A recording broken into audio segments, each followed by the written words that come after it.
सभी साथियों को हमारा जोहार। आज हम लोग पिछले क्लास से आगे की टॉपिक पे बात करेंगे। पिछले क्लास में हम लोगों ने देखा कि किस प्रकार से नागवंश की स्थापना हुई। नागवंश इसकी स्थापना हुई और इसके जो पहले शासक हुए फनी मुकुट राय या संस्थापक बोल सकते हैं, या फिर नागवंश के आदि पुरुष भी इन्हें कहा जाता है। फनी मुकुट राय कि किस प्रकार उन्होंने अपने राज्य का विस्तार किया, पंचायत से वैवाहिक संबंध स्थापित करके और क्योंझर में युद्ध करके। इस प्रकार से उन्होंने अपना राज्य विस्तार किया। राजधानी और सुतियांबे इनकी राजधानी, वहाँ पे सूर्य मंदिर का निर्माण करवाया और भी आदि आदि काम कराया, वो आप लोग देख चुके हैं। आज हम लोग इससे आगे की बात करेंगे।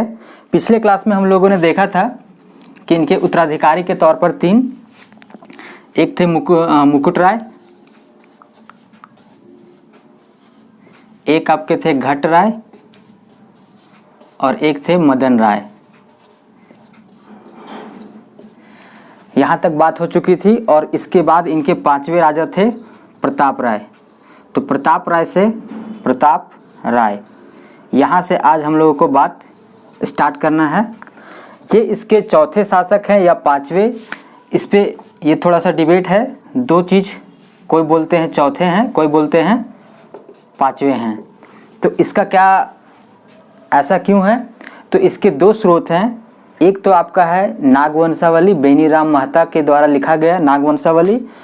उसमें इनको प्रताप राय को नागवंश के चौथे राजा के तौर पे इंगित किया गया है। और एक दूसरा स्रोत है कुर्सीनामा, जो कि दर्पनाथ सहदेव के द्वारा उस समय के तत्कालीन बंगाल के गवर्नर को जो अपना कुर्सीनामा नागवंश का सौंपा गया था, तो उसके अनुसार से ये पांचवें हैं। तो एग्ज़ाम में आप लोग देख लीजिएगा कि क्या पूछा गया है, नागवंशावली के हिसाब से या कुर्सीनामा के हिसाब से। तो जो भी पूछा जाएगा आप उसे आंसर टिक कर लीजिएगा। तो प्रताप राय, ये तीनों के बारे में हम लोग स्किप करते रहे। ये इसलिए क्योंकि इनके जीवन काल में या कार्यकाल में कोई भी ऐसा ऐतिहासिक महत्वपूर्ण कार्य हुआ नहीं जिसको कि हम लोग, जो इतिहास में दर्ज हो सके और जिसे हमें पढ़ना पड़े या अध्ययन करना हो। इसके बाद नेक्स्ट आते हैं प्रताप राय। तो प्रताप राय के बारे में आज हम लोग पढ़ लेते हैं। तो प्रताप राय क्या थे? प्रताप राय भारत के स्तर पे उस समय शासन चल रहा था समुद्रगुप्त का।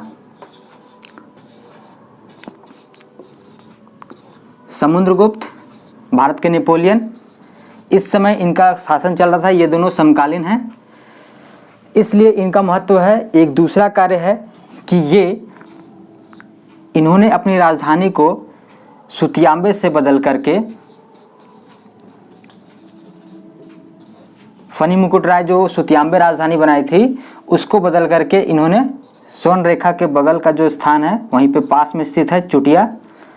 जो लोग रांची में रहते होंगे वो जानते होंगे चुटिया, ये बगल में ही है। वहाँ पे इनको ला करके स्थापित किया गया नया राजधानी। एक तो ये काम हो गया। दूसरा क्या था कि समुद्रगुप्त और प्रताप राय, इन दोनों के बीच माना जाता है कि मैत्रीपूर्ण संबंध थे। संबंध कैसे थे? तो मैत्रीपूर्ण, क्योंकि इन दोनों के बीच में वैसा कभी युद्ध इतिहास में दर्ज हुआ नहीं। इसके कारण जो भी हो, क्योंकि ये समुद्रगुप्त बहुत ही महत्वाकांक्षी राजा थे जो कि अपने राज्य विस्तार करना चाहते थे बहुत ज़्यादा। तो इसके दरमियान में ये दक्षिण कोशल, हमारे क्षेत्र से दक्षिण कोशल, हमारे से दक्षिण में एक दक्षिण कोशल है, ठीक है, दक्षिण कोशल राज्य है। तो वहाँ पर क्या था, ये अटैक करना चाह रहे थे, क्योंकि ये भी बड़ा राज्य और इसकी तुलना में ये भी समतुल्य राज्य। और इन दोनों के बीच में हमारा एक छोटा सा नागवंशी राज्य। दो बड़े राज्यों के बीच में एक छोटा राज्य बफर राज्य के कॉन्सेप्ट में आता है, जो कि आपको इंटरनेशनल रिलेशन में पढ़ना होगा। तो बफर स्टेट जो होता है वो विन विन कंडीशन में होता है, इनको दोनों तरफ से ऑफर आता है। तो इसी प्रकार से समुद्रगुप्त चूंकि महत्वाकांक्षी राजा अधिक थे, तो वो यहाँ पे अटैक करना चाह रहे थे। तो इस दरमियान में ये चाह रहे थे कि उनके पास का जो नागवंशी राज्य है वो इनका सपोर्ट करे। अब सपोर्ट कैसे किया, या तो इनको मारे पीटे या फिर प्यार से, कैसे हुआ पता नहीं, लेकिन मैत्रीपूर्ण संबंध माना जाता है। इसका हो सकता है कि धमकाए होंगे कि जैसे आज़ादी के बाद जब हमारा जो राजवंश था छोटा छोटा, उसको एकीकृत करने के संबंध में जो सरदार वल्लभ भाई पटेल को जिम्मेवारी दी गई थी, तो उस समय उनका एक बहुत ही अच्छा कार्टून प्रचलित हुआ था कि जिसमें वो एक हाथ में गाजर और दूसरे हाथ में डंडा लिए रहते थे पीछे, कि पहले तो वो राजवंश को मिलने के लिए पहले आग्रह करते थे, गाजर मतलब प्यार से बात करते थे, और अगर वो ना माने तो पीछे से डंडा, इसका मतलब कि वो सैनिक कार्यवाही आदि आदि का उपयोग भी कर सकते थे, या ऐसा धमकाते थे या फिर यूज़ भी किए हैं। तो इसी प्रकार से ये प्रताप राय के साथ किए होंगे। तो युद्ध तो वो कर नहीं पाए इससे छोटा से, तो इसलिए ये मिल गए इनसे और जो भी अपना विजय अभियान चलाएं। दूसरा इनमें क्या चीज़ आता है कि समुद्रगुप्त के कार्यकाल में नागवंश से संबंध था, इसका पता हमें कैसे चलता है? तो इनके एक दरबारी कवि हुए हरिसेन, उनका बहुत ही प्रसिद्ध एक अभिलेख है प्रयाग प्रशस्ति। प्रयाग प्रशस्ति लेख, इसमें उन्होंने समुद्रगुप्त के विजय अभियानों की चर्चा की है, जिसमें एक नाम आया है आटविक विजय, आटविक विजय का। और ये आटविक प्रदेश आज का जो मतलब आज के बोल सकते हैं झारखंड, उड़ीसा और बघेलखंड वगैरह आदि शामिल थे। मतलब जंगल वाला जो एरिया है उसको सम्मिलित रूप से आटविक प्रदेश कहा जाता था, और उन्होंने आटविक विजय की चर्चा की है, जिसमें कि झारखंड भी सम्मिलित था। इतना हो गया। एक और इसका महत्वपूर्ण स्रोत है कि झारखंड के संबंध में इसी के समुद्रगुप्त के जस्ट बाद चंद्रगुप्त प्रथम, इनके कार्यकाल में आए थे एक चीनी यात्री फाहियान। अभी तक आप लोग रट्टा मारे होंगे, फाहियान ने ये कहा झारखंड को, और आएंगे बाद में वेनसांग ने ये कहा। तो फाहियान चंद्रगुप्त के समय चंद्रगुप्त प्रथम के समय में आए थे, और इन्होंने समुद्रगुप्त के विजय अभियानों की या फिर इनके अभियानों की चर्चा की है। ये कहाँ का अपना राज्य विस्तार किए, क्या क्या कार्य किए, वो सारा कुछ बताए हैं। तो उसी में इन्होंने जब इनका अध्ययन कर रहे थे तब इन्होंने झारखंड प्रदेश को, क्योंकि समुद्रगुप्त का संबंध झारखंड से भी था, तो इन्होंने झारखंड को कुक्कुट लाड के नाम से संबोधित किया है। कुक्कुट लाड, ये आपका एग्जाम में पूछता है, तो इसे आप लोग याद रखिएगा कि फाहियान ने झारखंड को किस नाम से संबोधित किया है, तो कुक्कुट लाड। तो ये हो गया इतना आपका प्रताप राय के बारे में कि ये इनके जो 5वें शासक हुए समुद्रगुप्त के समकालीन थे। समुद्रगुप्त अपने विजय अभियानों के संदर्भ में नागवंश से मैत्रीपूर्ण संबंध स्थापित किए, और इनके दरबारी कवि हुए हरिसेन, जो कि प्रयाग प्रशस्ति लेख लिखे हैं, और उसमें एक आटविक विजय की चर्चा की है, जिसमें कि आज का जो बघेलखंड है, बघेलखंड, उड़ीसा और हमारा झारखंड, ये सारे सम्मिलित थे। और इन्हीं के जस्ट इनके शासन के बाद चंद्रगुप्त प्रथम के कार्यकाल में फाहियान आए, और उन्होंने झारखंड प्रदेश को कुक्कुट लाड के नाम से संबोधित किया है। तो ये हो गया, यहाँ तक आपका इतना हो गया कंप्लीट। यहाँ तक आप लोग क्या कीजिए, स्क्रीनशॉट ले लीजिए।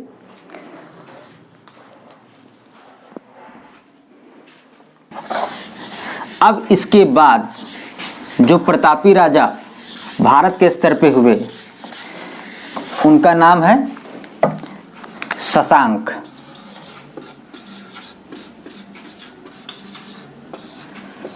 और शशांक के बारे में आप लोग सुने होंगे कि ये शैव उपासक थे, मतलब शैव धर्म के अनुयायी थे, और बौद्ध धर्म के उत्पीड़क। बौद्ध धर्म के उत्पीड़क इसलिए कहा जाता है क्योंकि ये पूरे भारत के स्तर पे, साथ ही झारखंड में भी जितने भी बौद्ध कालीन कह सकते हैं महत्वपूर्ण स्थल थे, चाहे वो चैत्य हो, बिहार हो, स्तूप हो, सबको तहस नहस करवा दिए थे शशांक। इसलिए इनको बौद्ध धर्म का उत्पीड़क माना जाता है और शैव उपासक थे। तो चूंकि अब इनके कार्यकाल में यहाँ देखा जाएगा कि झारखंड में किस प्रकार इन्होंने बौद्ध उत्पीड़न किया है, या फिर कौन कौन से महत्वपूर्ण स्थल थे उनको इन्होंने नष्ट कर दिया है। तो इसे पढ़ने से पहले झारखंड में बौद्ध धर्म का कहाँ पे क्या क्या उद्भव या फिर क्या विकास हुआ है उसको हम लोग पहले समझ लेंगे कि बौद्ध धर्म झारखंड में कैसे कैसे आया, और बौद्ध धर्म और साथ साथ में जैन धर्म भी देखेंगे। तो शशांक को अभी रखते हैं बाद में, पहले हम लोग पढ़ते हैं बौद्ध धर्म और जैन धर्म झारखंड में। चलिए अब हम लोग स्टार्ट करते हैं बौद्ध धर्म। सबसे पहले हम लोग बौद्ध धर्म देख लेंगे कि झारखंड में बौद्ध धर्म के बारे में आप लोग सुने ही होंगे और जानते भी होंगे, पढ़े होंगे कि बौद्ध धर्म के प्रवर्तक बोल सकते हैं या इनको जो आज भगवान का दर्जा दिया गया मिल गया है, गौतम बुद्ध। इनके प्रवर्तक गौतम बुद्ध थे। इनके बारे में थोड़ा सा, इनका जन्म क्या हुआ, कहाँ हुआ था? लुम्बिनी में 563 BC ईसा पूर्व यहाँ पे हुआ था। इन्होंने बौद्ध धर्म का विकास किया है। इसके बारे में हम लोग ज़्यादा डिटेल्स अगर हिस्ट्री वाले क्लास में देख लेंगे। अभी फिलहाल ये जानिए कि बौद्ध धर्म का विकास गौतम बुद्ध ने किया था लुम्बिनी, और 563 BC में इनका जन्म हुआ था। बौद्ध धर्म बेसिकली इनका बौद्ध धर्म का 3 विभाजन हो चुका है बोल सकते हैं। थोड़ा सा समझ लीजिए, ये इसलिए मैं बता रहा हूँ कि आगे चल करके इसका हमें यूज है। पहला है आपका हीनयान, एक है महायान, और एक है आपका वज्रयान। ये 3 विभाजन हो चुका है। ये इसलिए हुआ है कि बौद्ध धर्म के जैसे इनका जो कॉन्सेप्ट था, बौद्ध धर्म के जो मूल उपदेश थे, गौतम बुद्ध के जो मूल उपदेश थे, वो मानते थे कि किस प्रकार का आचरण या अनुसरण व्यक्ति को करना चाहिए, और उनको महान व्यक्ति मानकर, कोई मतलब महापुरुष मानते थे, भगवान नहीं। तो वैसे लोग जो हैं वे लोग हीनयान में होते हैं। इन लोगों को, इनका जो फॉलोअर होगा कि इस कॉन्सेप्ट पे जो फॉलो करेंगे उनको हीनयान कहा गया। शुरुआत में तो एक ही था, उसके बाद क्या हुआ कि कुछ लोगों ने क्या कहा कि नहीं, वो महापुरुष नहीं थे, वो अवतार थे, वो भगवान थे। ये कॉन्सेप्ट आया, बस वो एक अलग श्रेणी बन गया कि इस कॉन्सेप्ट को जो मानने वाले थे वो महायान कहलाए। उस समय में 2 आया, हीनयान, सबसे पहले तो हीनयान था, सभी एक ही, कोई विभाजन नहीं बौद्ध धर्म। लेकिन जब ये अलग अलग कॉन्सेप्ट आया कि एक महापुरुष मान रहे हैं और एक भगवान मानने लगे, तो जो लोग महापुरुष मान रहे थे वो हीनयान कहलाए, और जो लोग भगवान माने और मूर्ति पूजक बन गए वो महायान में आ गए। तीसरा एक हुआ वज्रयान। वज्रयान क्या था कि बौद्ध धर्म का वो शाखा था कि जिसमें जादू टोना पे ज़्यादा विश्वास किया जाता था। लोग उस पे जादू टोना हल्का सा ज़्यादा उसको मानने लगे, अलौकिक शक्तियों को ज़्यादा मानने लगे, तांत्रिकता पे विश्वास करने लगे, तांत्रिक वगैरह टाइप का। तो ये आपका हीनयान, महायान और वज्रयान हुआ। ये बौद्ध धर्म हो गया। अब देखेंगे कि कहाँ कहाँ ये सब आएगा, देख लेना है। तो अब है कि झारखंड में बौद्ध धर्म आया कैसे। तो इसके बारे में एक बड़ा मज़ेदार बात है कि एक राइटर हैं, वो क्या मानते हैं कि बौद्ध धर्म के जो प्रवर्तक हुए गौतम बुद्ध, उनका जन्म वर्तमान जो हमारा पलामू जिला है उसका एक मूर्तिया गांव है, वहाँ पे इनका जन्म हुआ। क्योंकि वहाँ पे बौद्ध धर्म के काफ़ी अवशेष मिले हैं, तो इसलिए भी ऐसा वो कंक्लूजन निकाले हैं। और एक और इस कंक्लूजन में निकालने पे जो मजबूर किया या फिर बोल सकते हैं सहयोग या बढ़ावा दिया कि वो ये बोल सकें, इनका एक जो अंतिम मार्ग था, मतलब कि लास्ट में जब ये सफ़र किए थे तो जो लास्ट सफ़र था वो था एक अस्थिवन से पावापुरी, ठीक है, अस्थि से पावा तक। तो इस रास्ते में इसकी तुलना वो जो राइडर थे वो किए कि वो लातेहार और ये सतबरबा वाला जो रोड है ये वही रोड है। तो इनको इसलिए कंक्लूजन में पहुंचे कि गौतम बुद्ध का जन्म पलामू में हुआ था। हालांकि ये सच्चाई से काफ़ी दूर है, क्योंकि जो राष्ट्रीय स्तर पे हमारे अन्वेषण या अध्ययन हुए हैं वो इस बात की पुष्टि कर चुके हैं और मान सकते हैं कि वो बेहतर ही है, क्योंकि सभी लोग उस पर जब सहमत हैं कि इनका जन्म लुम्बिनी में हुआ था। खैर जो भी हुआ, तो झारखंड में जो बौद्ध अवशेष मिल रहे हैं उसका एक कारण ये नहीं हो सकता है कि गौतम बुद्ध यहाँ पे जन्म लिए थे। ये अवश्य हो सकता है कि उन्होंने अपने जीवन काल में या उनके जो शिष्य होंगे वो प्रचार प्रसार के लिए झारखंड आए, उन्होंने यहाँ पे उपदेश दिया, लोग उनसे प्रभावित हुए और बौद्ध धर्म को अपनाए। इस कारण से यहाँ पे बौद्ध धर्म का विकास माना जा सकता है।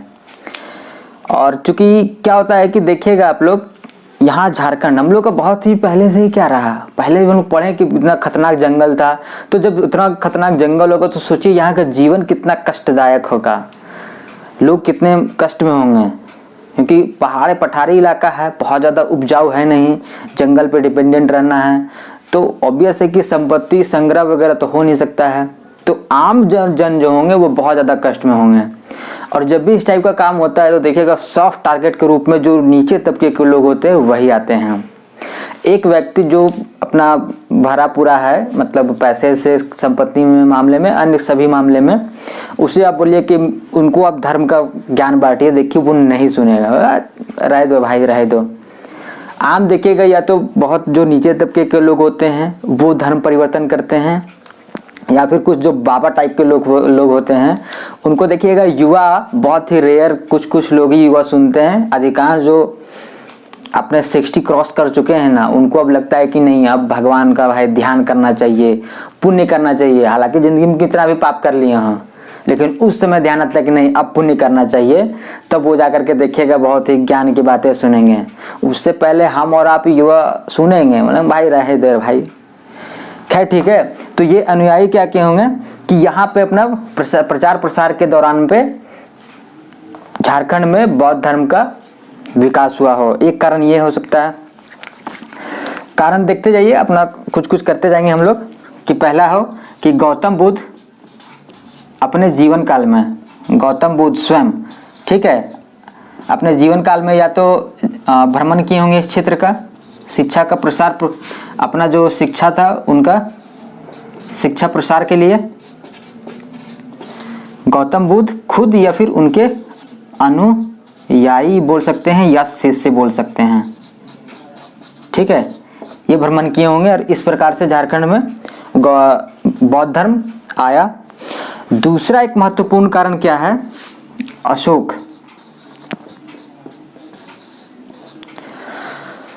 अशोक के बारे में याद होगा आप लोगों को, बहुत ही शुरुआत में बहुत ही क्रूर शासक, कलिंग युद्ध, लाखों लोग की लाश ही लाश, उसके बाद फिर बौद्ध धर्म की दीक्षा परिवर्तन और फिर ये अहिंसा को अपना लिए और बौद्ध धर्म को धम्म की नीति का पालन करने लगे। तो अशोक जो थे, इनका एक शिलालेख, 13वां शिलालेख अभी चर्चा हुआ था थोड़ा सा, ठीक है, 13वां शिलालेख में 13वां शिलालेख में चर्चा आया है कि क्या, कि वो इस क्षेत्र को आटव या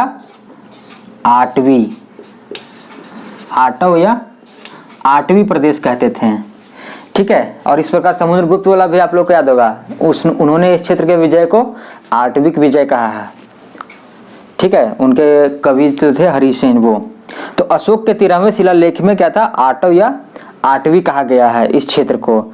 साथ ही उन्होंने एक और शिलालेख है, दूसरा शिलालेख, ठीक है, सेकंड, दूसरा जो शिलालेख है इसमें कहा है कि इस क्षेत्र के लोगों को उनके धम्म, मतलब कि बौद्ध धर्म, उनका जो धम्म था उनका पालन करना चाहिए ताकि वे लोक और परलोक की प्राप्ति कर सके।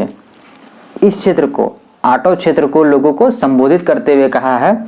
साथ में क्या किया था कि बौद्ध धर्म के यहाँ पे प्रचार प्रसार के लिए, बौद्ध धर्म के प्रचार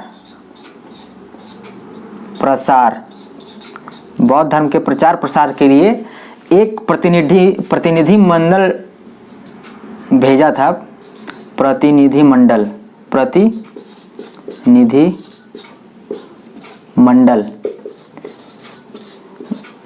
जो इस दल को नेतृत्व प्रदान कर रहे थे उनका नाम था रक्षित। और इनका काम था कि वे यहाँ पे इस झारखंड क्षेत्र में आए और यहाँ के लोगों के बीच में बौद्ध धर्म का प्रचार प्रसार करें। आप लोग और भी देखे होंगे कि किस प्रकार ये श्रीलंका भी भेजे हैं और भी विदेशों में अशोक ने बौद्ध धर्म के प्रचार प्रसार के लिए किया है। उसी प्रकार ये इन्होंने झारखंड में भी किया है कि झारखंड में भी एक प्रतिनिधि मंडल भेजा था जिसको नेतृत्व प्रदान रक्षित कर रहे थे। तो बौद्ध धर्म का एक कारण यहाँ भी ये भी देख सकते हैं। इतने हुए। अब देखते हैं हम लोग कि बौद्ध धर्म से महत्वपूर्ण स्थान कौन कौन से हैं। आप स्क्रीनशॉट लेना चाहें तो अभी ले सकते हैं, आप लोग ले लीजिए, अपना नोट्स में विस्तार पूर्वक लिखते जाइएगा, अपना क्लास सुनते जाइएगा। साथ में आप लोगों को कहा भी गया है कि कुछ आप लोगों को अगर कुछ नोट्स वगैरह दिया जाएगा तो आप लोग टेलीग्राम ज्वाइन कर लीजिए, वहाँ पर आप लोगों को देंगे। हाँ, एक बात और कि आप डेली क्लास करने के बाद, जैसे कि मान के चलिए आज का क्लास है, तो आज की क्लास का जो भी क्वेश्चंस महत्वपूर्ण क्वेश्चन निकलेगा वो आपको अगले दिन हमारे ऐप में मिल जाएगा 12 बजे तक। तो आप वहाँ पे जा करके क्लास देखिए, फिर अगले दिन वहाँ पे जा करके प्रैक्टिस कीजिए। वो सब कुछ फ्री है, बहुत ही मज़ा आएगा और आपका तैयारी भी बहुत शानदार होगा। तो आप लोग इसको करते रहिएगा। अब हम लोग करते चलिए बौद्ध धर्म के स्थल कौन कौन से हैं झारखंड में। ठीक है, कुछ स्थल की बात करेंगे जो महत्वपूर्ण हैं। बौद्ध धर्म के जब बात करते हैं ना तो झारखंड में बौद्ध धर्म का जो केंद्र माना जाता है, संकेंद्रन आपका धनबाद में हुआ था। धनबाद को बौद्ध धर्म का केंद्र, बौद्ध और जैन दोनों केंद्र माना जाता था। हालांकि आज वहां पे जाइएगा तो बहुत मतलब आपको मिलेगा नहीं बौद्ध धर्म से संबंधित, क्योंकि अभी देखिएगा बौद्ध धर्म से संबंधित जो यहाँ पे महत्वपूर्ण केंद्र था दो, एक तो है क्या चीज, एक था आपका दालमी और एक था आपका बुद्धपुर।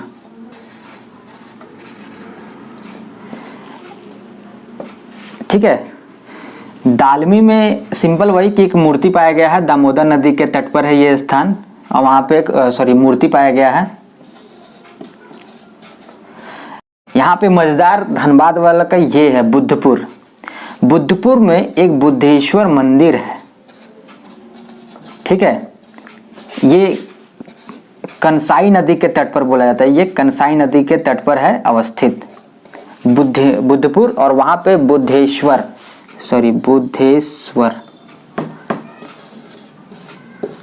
बुद्धेश्वर मंदिर है जो कभी बुद्ध को समर्पित था, लेकिन बाद में यहाँ क्या हुआ कि ये ध्वस्त हो गया, टूट गया, या फिर विखंडित मतलब बोल सकते हैं खंडर टाइप का बन गया। तो आज यहाँ पर क्या हुआ है कि इस बुद्धेश्वर मंदिर में शिवलिंग की स्थापना कर दी गई है। बौद्ध धर्म समाप्त, शैव धर्म स्टार्ट।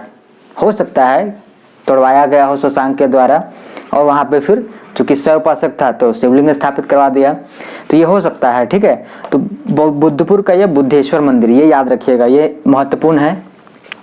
जो महत्वपूर्ण जिला है वो है चतरा। चतरा में आपके दो स्थान हैं, एक है आपका इटखोरी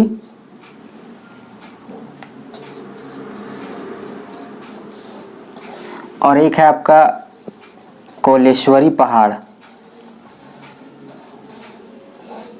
जिसको कि वहाँ पे आम भाषा में केलुआ पहाड़ भी कहा जाता है। मुंडन, शादी विवाह वगैरह के लिए काफ़ी प्रसिद्ध है। इसको हम लोग देखेंगे आगे। और इटखोरी में देखिएगा, इटखोरी इसलिए प्रसिद्ध है क्योंकि यहाँ पे कोटेश्वर नाथ का स्तूप मिला है। बौद्ध धर्म में ये सब चीज़ आप लोग को देखने को मिलता हुआ है कि ये स्तूप है, ये चैत्य विहार है। तो ये सब क्या होता है, तो स्तूप आप लोग देखते होंगे, साचू का स्तूप गोल सा है।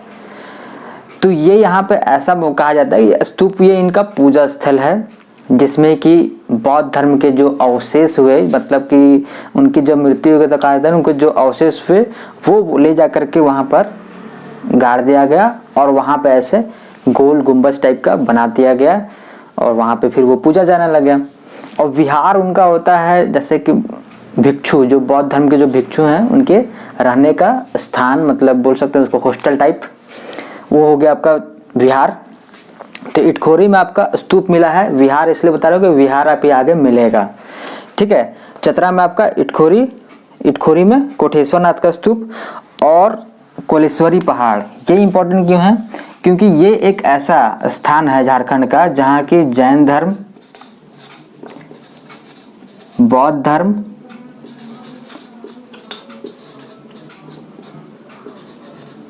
और सनातन धर्म मतलब हिंदू धर्म, इन तीनों का संगम स्थल है। यहाँ पर आपको इन तीनों को देखने को मिल जाएगा, तीनों धर्म के से ये जुड़ा हुआ है। तो ये दोनों यहाँ पे धनबाद में दालमी बुद्धपुर, चतरा में इटखोरी और कोलेश्वरी। अब हम लोग आगे देखेंगे। आगे ये अपना स्क्रीनशॉट ले लीजिए, लिख लीजिएगा।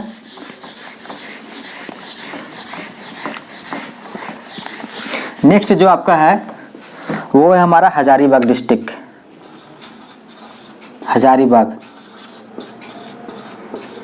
और हजारीबाग में आप लोग जानते होंगे एक जगह है बरकट्ठा,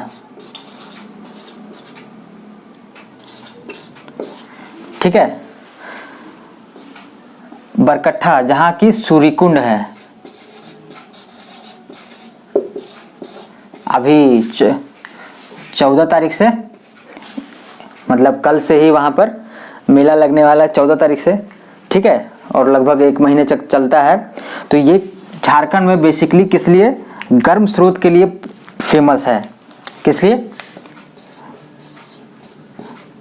गर्म स्रोत के रूप में फेमस है, लेकिन इसे एक बौद्ध धर्म का महत्वपूर्ण स्थल भी माना जाता है, क्योंकि यहाँ पे बौद्ध धर्म की मूर्तियां प्राप्त हुई हैं जो कि इंगित करती हैं कि यहाँ पे भी बौद्ध धर्म का प्रभाव रहा होगा। इसके कारण कुछ भी हो सकते हैं, जैसे कि गर्म से होता है तो ऑब्वियस है वहाँ पे अट्रैक्शन पहले से रहा होगा ज्ञान ध्यान के लिए, तो इसलिए भी गए होंगे, हो सकता है वहाँ पे प्रचार के लिए, तो वहाँ पे मूर्ति मिला है तो ठीक है। क्योंकि कोई भी चीज़ पे पहले होता था ना कि जिस पे लोग नहीं समझ पा रहे हैं उसको वो भगवान का नाम दे देते थे। जैसे पहाड़ में खड़ा होकर के चिल्लाए, उधर से 2 बार 3 बार आवाज़ रिफ्लेक्ट होकर के आया, तो बस लोग को कुछ नहीं समझ में आया, तो वहाँ पे क्या कर दिए, वहाँ पे हमारे ईश्वर हैं, भगवान है, जो भी नहीं समझ आया वहाँ भगवान है, ठीक है। तो खैर ये हो गया हजारीबाग का। अब एक हम लोग देखेंगे चौथा, रांची डिस्ट्रिक्ट। रांची, अगर आप लोग जितने लोग रांची के होंगे या रांची रहे होंगे, वो लोग ये फॉल, जोन्हा फॉल जरूर गए होंगे घूमने, ठीक है। बहुत ही फेमस, झारखंड के अगल बगल के क्षेत्रों में बहुत ही famous Jharkhand fall, sorry Jonha fall. इसे हम लोग देखिएगा वहाँ गौतम धारा भी कहते हैं, क्योंकि इस फॉल के पास में गौतम बुद्ध की भी मूर्तियां मिली हैं, तो इसलिए इसे गौतम फॉल या गौतम धारा के नाम से भी जाना जाता है। और इनका नाम जो है वो परिलक्षित करता है कि यहाँ पर गौतम बुद्ध के शिक्षा का या फिर धर्म का प्रसार था, ठीक है। अब हम लोग अगला चलेंगे, 5वां गुमला, सॉरी पहले खूंटी में देख लीजिए। खूंटी में एक जगह है, खूंटी में जगह है बेलवा दाग, ठीक है। यहाँ पर क्या हुआ है कि बौद्ध धर्म के जो अभी मैंने कहा था ना चैत्य विहार, या फिर इसको सिर्फ विहार ही लिख लीजिए आप लोग, वहाँ पे एक बौद्ध धर्म का विहार मिला है। विहार मैंने आप लोगों को बताया भिक्षुओं के रहने का स्थान है, और ये इस बात से प्रमाणित होता है कि नहीं, ये जो ईटा निकला है वहाँ से मेन, तो मूर्ति तो निकला नहीं है, ईटा निकला है, तो ईटा से क्या पता चलेगा। लेकिन इसका संबंध इस हिसाब से जोड़ा गया है कि यहाँ की जो ईंटें निकली हैं उनका जो बोल सकते हैं परिमाप 17, 10 3 का है, और जो सांची के स्तूप का जो ईंटों का परिमाप है वो 16, 10, 3 है। तो ये अनुमान लगा लिया कि नहीं, सेम है, मतलब वही होगा। खैर जो भी होगा हम लोग को पढ़ना है, अब लिखा हुआ है तो पढ़ना है, रिसर्च तो हम लोग कर नहीं रहे हैं। ठीक है, तो यहाँ तक देख लिए। इसके बाद कुछ अन्य छोटे छोटे भी स्थान हैं, जैसे कि जमशेदपुर का एक था, जमशेदपुर के बगल का एक जगह था, वो था गुमला का खटुंगा था, कटुंगा स्थान था, वहाँ पे भी मूर्तियाँ मिली हैं। तो इस प्रकार से कुछ कुछ अन्य जगहों पे भी मिली हैं, लेकिन जो मुख्य बातें थे जो चर्चा करने लायक था उस पे हम लोगों ने चर्चा कर लिया है। तो बौद्ध धर्म के प्रभाव को इस प्रकार से हम लोग देख सकते हैं कि यहाँ पे विस्तार था, इसके कारण कि ये कैसे बौद्ध धर्म झारखंड में आए होंगे, यहाँ पे कैसे इनका विस्तार हुआ, ये सारा कुछ पे हम लोगों ने चर्चा किया है। अब हम लोग कल की वीडियो में चर्चा करेंगे जैन धर्म, और उसके बाद फिर हम लोग कहानी को आगे लेते हुए चलेंगे। जैन धर्म का प्रचार प्रसार कैसे हुआ, आप लोग हो सके तो जैन धर्म के बारे में थोड़ा सा देख लीजिएगा, फिर जैन धर्म के बारे में देखेंगे, और उसके बाद फिर हम लोग फिर से आ जाएंगे कंटिन्यू शशांक से स्टार्ट, और फिर से कि कैसे कैसे क्या क्या हुआ। ठीक है, तो अब मिलते हैं कल अगले क्लास में, तब तक के लिए धन्यवाद, थैंक यू।